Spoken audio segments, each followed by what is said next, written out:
കണ്ണൂർ ആറളം ഫാമിൽ രണ്ടുപേരെ കാട്ടാന ചവിട്ടിക്കൊന്നതിനെ തുടർന്ന് നാട്ടുകാർ പ്രതിഷേധിക്കുന്നു. മൃതദേഹങ്ങൾ കൊണ്ടുപോകാൻ സമ്മതിക്കാതെ ആംബുലൻസുകൾ തടഞ്ഞു. ജില്ലാ കളക്ടർ സ്ഥലത്തെത്താതെ ആംബുലൻസ് വിടില്ലെന്ന് നാട്ടുകാർ. ആറളം പഞ്ചായത്തിൽ ഹർത്താലിന് UDFും BJPയും ആഹ്വാനം ചെയ്തു.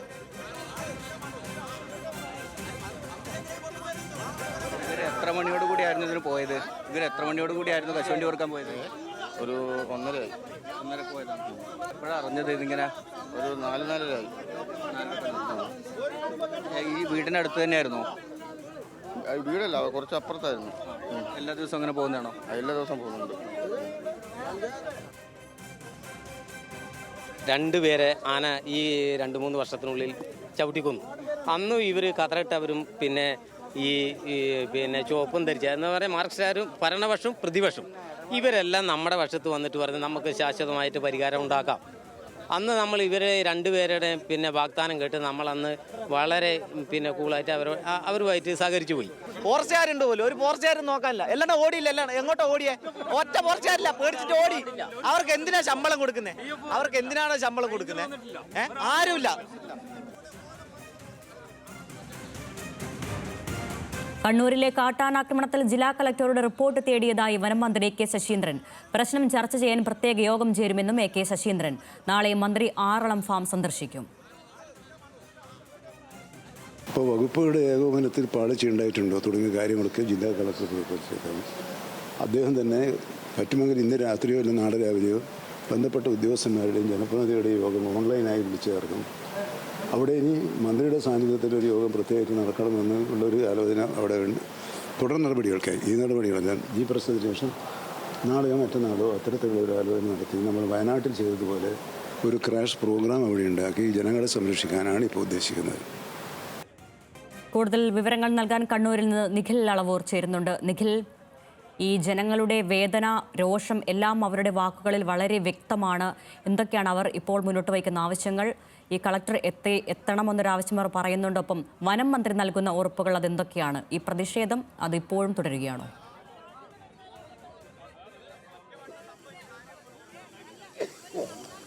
അരുണ്യ, ഏതായാലും ഈ രണ്ടുപേരുടെയും മൃതദേഹങ്ങൾ കയറ്റിയ ആംബുലൻസുകൾ ഇപ്പോഴും അവിടെ തടഞ്ഞു വച്ചിരിക്കുകയാണ്. ഒരു വിധത്തിലും അതുമായി മുന്നോട്ട് പോകാൻ അത് ഇവിടെ നിന്ന് മാറ്റാൻ സമ്മതിക്കില്ല എന്ന നിലപാടിൽ തന്നെയാണ് നാട്ടുകാരുള്ളത്. വളരെ വൈകാരികമായ ഇടപെടൽ തന്നെയാണ് അവരുടെ ഭാഗത്ത് നിന്ന് ഉണ്ടാകുന്നത്. കാരണം ഇങ്ങനെ ജീവനും കയ്യിൽ പിടിച്ച് എത്ര കാലം കഴിയുമെന്ന ചോദ്യം കുറേ കാലമായി അവർ ചോദിക്കുന്നതാണ്. അതവർക്ക് വീണ്ടും ചോദിക്കേണ്ടി വരുന്നു.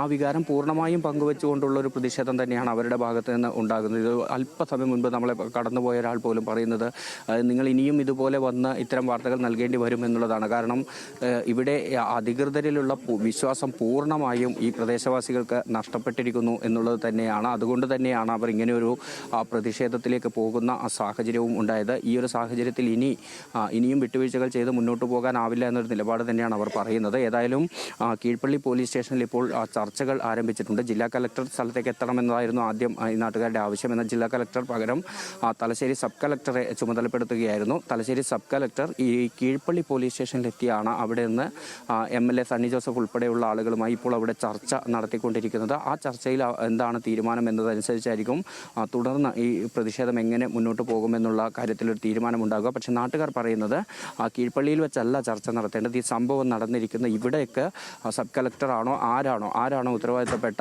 ആളുകൾ എത്തേണ്ടത്, അവരെത്തി ഇവിടെയുള്ള കാര്യങ്ങൾ നേരിട്ട് കാണണം, അല്ലാതെ കീഴ്പള്ളി സ്റ്റേഷനിൽ ഇരുന്ന് ചർച്ച നടത്തുകയല്ല വേണ്ടത് എന്നൊരു അഭിപ്രായമാണ് നാട്ടുകാർ പറയുന്നത്. ഏതായാലും ആ ചർച്ച ഇപ്പോൾ പുരോഗമിച്ചുകൊണ്ടിരിക്കുകയാണ്. ആ ചർച്ചയ്ക്ക് ശേഷമാവും തുടർ നടപടികൾ എങ്ങനെ എന്ന കാര്യത്തിൽ ഒരു തീരുമാനമുണ്ടാവുക. ഒപ്പം തന്നെ കണ്ണൂരിൽ നാളെ സർവകക്ഷി യോഗത്തിന് തീരുമാനമായിട്ടുണ്ട്. മന്ത്രി AK ശശീന്ദ്രൻ നാളെ വൈകിട്ട് 3 മണിക്ക് കണ്ണൂർ കളക്ട്രേറ്റിൽ നടക്കുന്ന സർവകക്ഷി യോഗത്തിൽ പങ്കെടുക്കും. ഒപ്പം തന്നെ മന്ത്രി നാളെ തന്നെ ആറളം ഫാം സന്ദർശിക്കും എന്നുകൂടിയാണ് ഇപ്പോൾ നമുക്ക് വിവരം ലഭിക്കുന്നത്. മാത്രമല്ല 5 ലക്ഷം രൂപ ആദ്യഘട്ട നഷ്ടപരിഹാരം എന്ന രീതിയിൽ നാളെ തന്നെ കൈമാറുമെന്നുകൂടി അറിയിക്കുന്ന ഒരു സാഹചര്യം ഉണ്ടായിട്ടുണ്ട്. ഏതായാലും പക്ഷേ രാത്രി വൈകിയ വേളയിലും പ്രതിഷേധത്തിൽ നിന്ന് പിന്നോട്ട് പോകാൻ ഈ പ്രദേശവാസികൾ തയ്യാറായിട്ടില്ല. കൂടുതൽ ആളുകൾ ഇപ്പോഴും ഇവിടേക്ക് എത്തിക്കൊണ്ടിരിക്കുകയാണ്. ഇനി ഇങ്ങനെ മുന്നോട്ട് പോകാനാവില്ല. ശാശ്വതമായ പരിഹാരം ഈ വിഷയത്തിൽ ഉണ്ടായതിനു ശേഷം മാത്രമേ ഇവിടെ നിന്ന് പിരിഞ്ഞു പോകൂ എന്ന ഒരു നിലപാടിൽ തന്നെയാണ് അവർ ഉള്ളത്. അതുകൊണ്ട് തന്നെയാണ് വൈകിട്ട് 6 മണിയോടുകൂടി ആംബുലൻസുകളിൽ കയറ്റിയ മൃതദേഹമാണ്. ആ മൃതദേഹം ഇപ്പോഴും ആ സംഭവ സ്ഥലത്തിനോട് ചേർന്ന് തന്നെ അവിടെ തന്നെ ഉണ്ട്. ആളുകൾ ഒരു തരത്തിലും അവരുടെ പ്രതിഷേധത്തിൽ നിന്ന് പിന്നോട്ട് പോകുന്നില്ല. ഈ 50-ലേറെ ആനകളാണ് ആറളം ഫാമിനകത്ത് ജനവാസ മേഖലയിൽ രാപ്പകൽ ഭേദമില്ലാതെ ഇങ്ങനെ വിഹരിക്കുന്ന ഒരു സാഹചര്യമുള്ളത്. പകൽ സമയത്ത് പോലും മനുഷ്യർക്ക് പുറത്തിറങ്ങാനാവാത്ത അത്രയും സങ്കീർണമായ അവസ്ഥയിലേക്ക് ആറളത്ത് കാര്യങ്ങൾ എത്തിക്കഴിഞ്ഞു. എന്നിട്ടും ഇതിനൊന്നും ഒരു പരിഹാരമുണ്ടാക്കാൻ സാധിക്കുന്നില്ല. അങ്ങനെ അധികൃതർ തുടർന്ന നിസ്സംഗത, ആ നിസ്സംഗത തന്നെയാണ് ഇപ്പോൾ 2 ജീവൻ കൂടി ഇവിടെ നഷ്ടമാകുന്ന ഒരു സാഹചര്യത്തിലേക്ക് എത്തിച്ചത് എന്ന് തന്നെയാണ് അവർ പറയുന്നത്. 19 ജീവനുകൾ 10 വർഷക്കാലത്തിനിടെ ആറളം ഫാമിനകത്ത് ഈ കാട്ടാനയുടെ ആക്രമണത്തിൽ മാത്രം നഷ്ടമാകുന്ന ഒരു സാഹചര്യമാണ് ഉണ്ടായത്. അധികൃതർ ഒരു ഇടപെടലും നടത്തുന്നില്ല എന്നത് തന്നെയാണ് നാട്ടുകാർ പറയുന്നത്. നാട്ടുകാർ പറയുന്നതിനും അപ്പുറത്തേക്ക് അത് ഒരു വാസ്തവമാണ് എന്ന് നമുക്ക് പറയേണ്ടി വരും. കാരണം നമ്മൾ പല തവണ ആറളം ഫാമിൻ്റെ ഈ ഇത്തരത്തിലുള്ള ആറളം ഫാമിനോടുള്ള അധികൃതരുടെ അവഗണനയും എല്ലാം തന്നെ ചൂണ്ടിക്കാണിച്ചതാണ് പല വാർത്തകളിൽ. അതിലേറ്റവും പ്രധാനപ്പെട്ടത് ഈ ആനശല്യത്തിന് ഈ 50-60 വരുന്ന ആനക്കൂട്ടം ഈ ആറളം ഫാമിലെ ജനവാസ മേഖലയിൽ ഇങ്ങനെ വിഹരിക്കുന്നത് തടയാനുള്ള ഒരേയൊരു മാർഗം എന്ന് പറയുന്നത് ആനമതിലായിരുന്നു. ആ ആനമതിലിൻ്റെ നിർമ്മാണം ഇപ്പോഴും പൂർത്തിയാക്കാൻ സാധിച്ചിട്ടില്ല. 5 വർഷം പൂർത്തിയാക്കുകയാണ് ഈ ഒരു പദ്ധതി പ്രഖ്യാപിച്ചിട്ട്. ഇതിനിടയിൽ 2-3 തവണ പദ്ധതിയുടെ എസ്റ്റിമേറ്റ് തുക വർദ്ധിപ്പിച്ച് കരാറുകാർക്ക് പണം നൽകുന്നതിനപ്പുറത്തേക്ക് ഈ പണി മുന്നോട്ട് പോകുന്ന സാഹചര്യം ഉണ്ടായിരുന്നില്ല. 13.5 കിലോമീറ്റർ നീളത്തിൽ ഇപ്പോഴുള്ള തരത്തിലുള്ള ഇത്രയും ബലപ്പെട്ട ഇത്രയും ഉയരത്തിലുള്ള ആനമതിൽ അതിൻ്റെ നിർമ്മാണം പൂർത്തിയാക്കുകയാണെങ്കിൽ ആറളം ഫാമിലെ കാട്ടാന ശല്യത്തിന് ഒരു പരിധിവരെ വലിയ രീതിയിൽ ശമനമാകുന്ന ഒരു സാഹചര്യം ഉണ്ടാകുമായിരുന്നു. പക്ഷേ 5 വർഷമായിട്ടും ആ പദ്ധതി പൂർത്തീകരിക്കാനായിട്ടില്ല. വെറും 1.5 കിലോമീറ്ററിൽ ഇപ്പോഴും ആ പദ്ധതി അവിടെ നിൽക്കുകയാണ്. ഇതിനിടയിൽ 2 തവണ കരാറുകാർ മാറി വരുന്നത് ഉൾപ്പെടെയുള്ള കാര്യങ്ങൾ ഉണ്ടാകുന്നു. അപ്പോൾ വലിയ ശ്രദ്ധ ഇവിടേക്ക് അധികൃതർ കൊടുക്കുന്നില്ല എന്നുള്ളത് ഒരു വാസ്തവമാണ്. അത് തന്നെയാണ്, അതിലുള്ള പ്രതിഷേധം തന്നെയാണ് ഇവിടെയുള്ള ആദിവാസി വിഭാഗത്തിൽപ്പെട്ട ആളുകളും പറയുന്നത്. തങ്ങളെ മനുഷ്യരായി പോലും ഈ അധികൃതർ പരിഗണിക്കുന്നില്ല. അതുകൊണ്ട് തന്നെയാണ് ഇത്തരം പദ്ധതികൾ പ്രഖ്യാപിക്കുന്നതല്ലാതെ തങ്ങൾക്ക് വേണ്ടി ഇതൊന്നും നടപ്പിലാക്കാൻ സാധിക്കാത്തത് തുടങ്ങിയ കാര്യങ്ങളാണ് ഇവർ പറയുന്നത്. അതൊക്കെ തന്നെയാണ് ഇവരുടെ പ്രതിഷേധത്തിന് ശക്തി കൂട്ടുന്നതും. ഏതായാലും ഈ കീഴ്പള്ളിയിൽ നടക്കുന്ന യോഗത്തിന് ശേഷമായിരിക്കും ഇക്കാര്യത്തിൽ ഒരു അന്തിമ തീരുമാനത്തിലേക്ക് എന്താണ് ഈ പ്രതിഷേധം തുടരുന്നതുമായി ബന്ധപ്പെട്ട കാര്യങ്ങൾ എന്ന് ഇവർ തീരുമാനിക്കുക.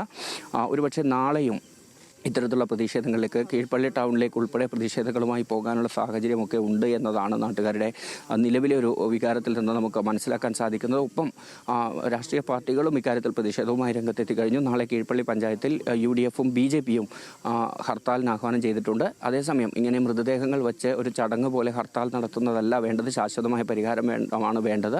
ഇതിലൊരു രാഷ്ട്രീയവും കാണേണ്ടതില്ല. അതുകൊണ്ട് ഹർത്താലിനെ അനുകൂലിക്കില്ല എന്നൊരു നിലപാടും ഒരു ഘട്ടത്തിൽ ഈ പ്രദേശവാസികൾ എടുത്തിരുന്നു. ഏതായാലും ഇപ്പോഴും ആളുകൾ കൂടുതൽ ഇവിടേക്ക് എത്തുകയും ഈ ആംബുലൻസുകൾ മുന്നോട്ട് പോകുന്നത് തടഞ്ഞ് നിർത്തിയിരിക്കുകയുമാണ്. ശരി നിഖിൽ, കണ്ണൂരിൽ നിന്ന് നിഖിൽ അളവൂരാണ് വാർത്തയുടെ വിശദാംശങ്ങൾ നൽകിയത്.